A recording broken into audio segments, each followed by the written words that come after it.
think they showed real courage with and without the ball, Manchester United, and we saw that last week as well on this show. We highlighted that.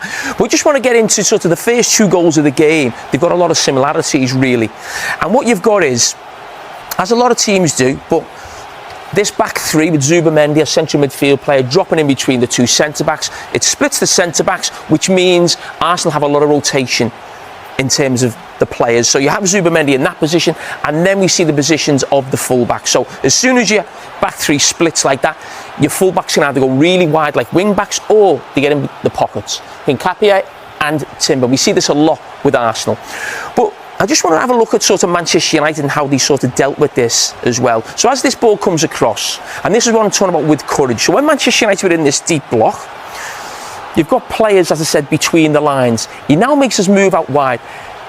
Bryan Mbeumo there goes to press. Okay, he jumps there. He doesn't stay with him. The idea is to go and press and be aggressive there. But obviously, Carragher in that position is now looking to play the ball into the box. And who is in the centre forward position? The fullback. We've highlighted this a lot with Arsenal and with the fullbacks and the rotation. So that is a positive for Arsenal. But you can see the intention for Manchester United was to be brave and try and press and jump to centre backs rather than staying just with fullbacks. But you see Timber in there. He's up against Martinez. He gets an own goal just because of the actual size and power of Timber. Martinez can't move him. But we're going to look at a situation where Arsenal are building up here with a back 3. And this time Timber's in the back 3. We sense to see a little rotation differently with Zubamendi. Can't get on the ball, so he now wants to get into the back 3. And again, just a little bit of a rotation, a little bit of movement from players. But I think they let themselves down at times, Arsenal, and this is one of those occasions where we say that that's at times risk averse. Now, for me, Zubamendi is a quality player, plays for Spain, technically one of the best midfield players in Europe. He should be able to play that ball there for Declan Rice between 2 Manchester United players, 15 yards. But again, they don't take that option. That happens a lot further up the pitch, actually, with Odegaard between the lines. I sometimes think he takes the safe option also. So that ball can be played in there. It now goes back to Saliba.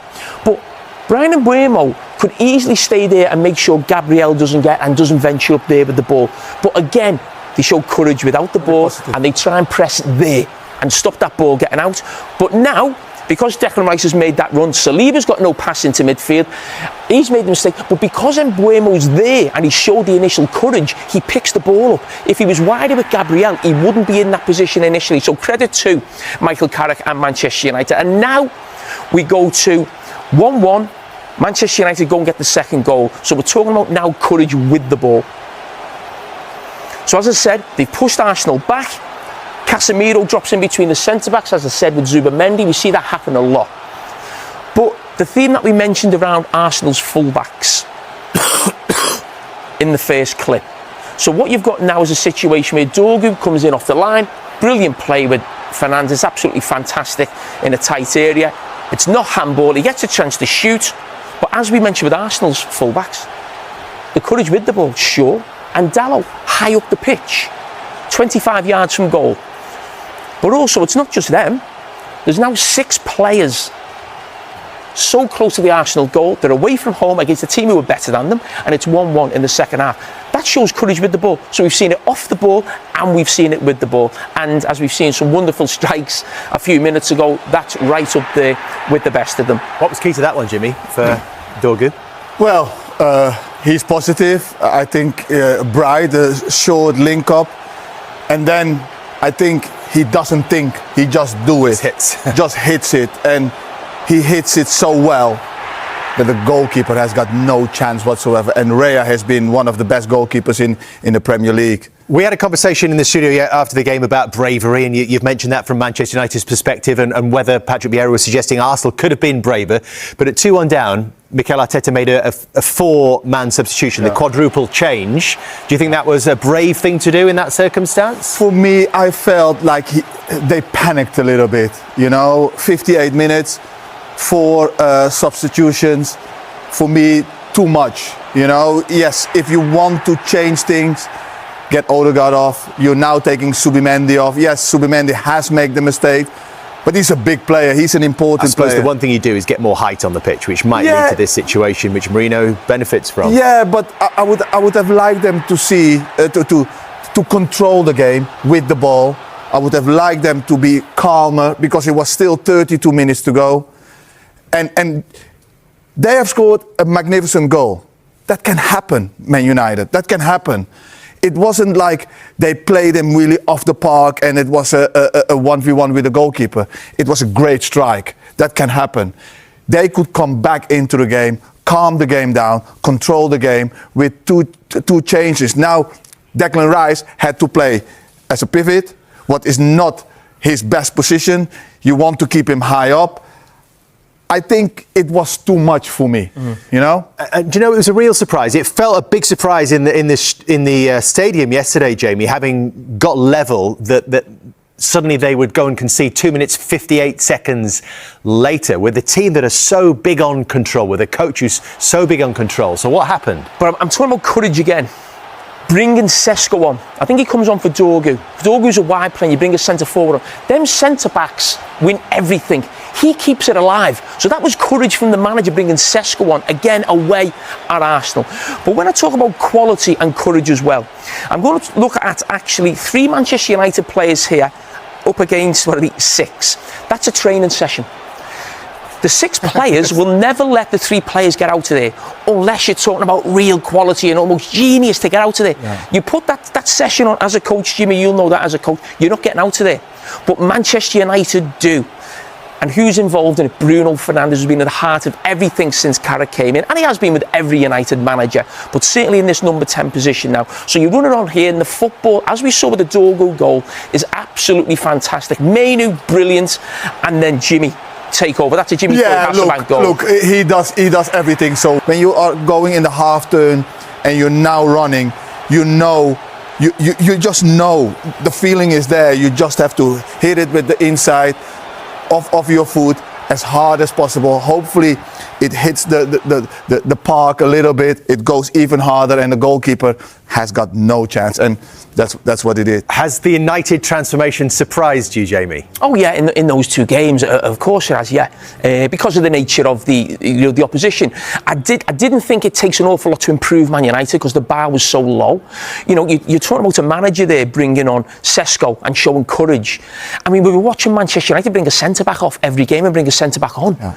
You know, we watched them a few weeks ago in this studio going to Everton against 10 men, still staying with the same system. So I think when Ruben Amorim lost his job, I said he's barely shown he's a competent Premier League manager in his time at Manchester United. So for a manager to come in, and Carragher's done brilliant, but to play players in the right position, ask certain things, show courage as Manchester United should, it would improve things, no doubt. But to beat Manchester City, to beat Arsenal away, is beyond his, and I'm sure every Manchester United supporter's wildest dreams. I think it's helped that Steve Holland has come through as well, you know, with Carragher. Someone you work with very closely. Somebody I worked with very closely. What influence will he be having on the team? But Shaw and Maguire has worked with them. So they're seeing him coming through.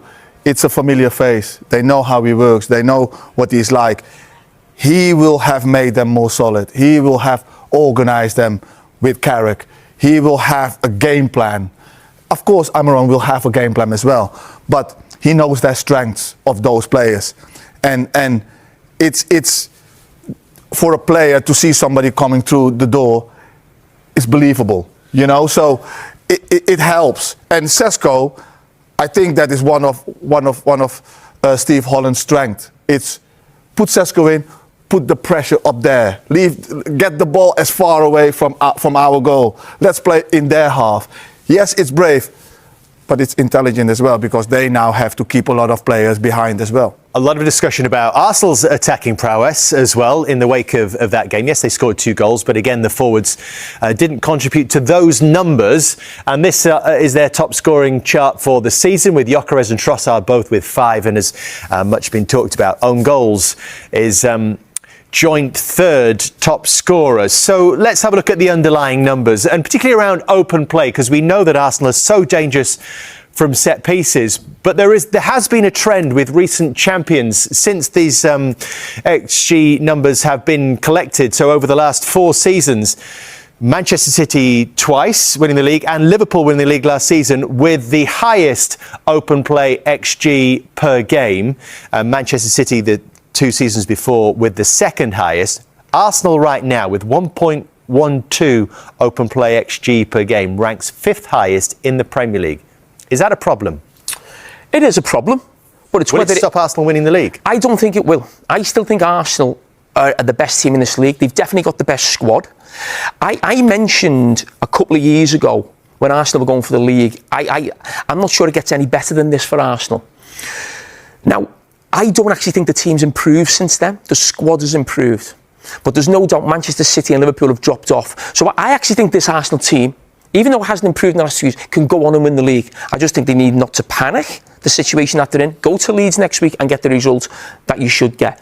But the thing I would say is when people look at this, there's a lot of criticism around Arteta. We say he plays with the handbrake on. But listen, there's no problem with that. I've said for years, if he's going to win the league, he's going to win it like Mourinho. He's not going to win it like Pep. That's the way he's going to go about it. Who cares as long as you win? And I still believe they will win.